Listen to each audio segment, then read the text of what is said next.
కరిగిపోవడం ఉండకూడదు. తరగకుండా ఎలా ఉంటుందండి?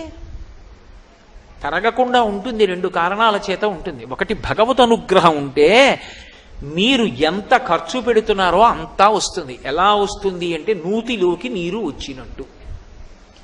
నూతిలో నీరు తోడుతూనే ఉన్నాడు, జలం పుడుతూనే ఉంది. ఎక్కడి నుంచి నీరు వచ్చింది నీకు తెలియదు, తోడడం ఒక్కటే నీకొచ్చు. అలా ఎంతమందికి ఎన్ని పెట్టు ఆ ఇంట సమృద్ధి కలుగుతూనే ఉంటుంది. దేని చేత? దేని చేత ఈశ్వరుడు ఆ శక్తిని ఇస్తాడోట తెలుసా? ఆ ఇంట ఎప్పుడో ఎవరో ఒక మహాత్ముడు కాళ్ళు కడుక్కున్నాడు, దానికి ఇస్తాడు ఆ శక్తి. కాళ్ళు కడగడం అన్న మాట అర్థం ఏంటో తెలుసా? అందుకే ఒక మాట అడుగుతారు, మీ ఇంట పెద్దలు ఎవరైనా కాళ్ళు కడిగారా అంటారు. పెద్దలు కాళ్ళు కడుగుట అన్న మాటకు అర్థం ఏంటంటే బురదంటుకుందని కడుక్కోవడం కాదు. అన్నం తింటే వాళ్ళ ఇంట్లో భోజనం చేస్తే వాళ్ళ ఇంట్లో కాళ్ళు కడుక్కుని వెళ్ళిపోతారు.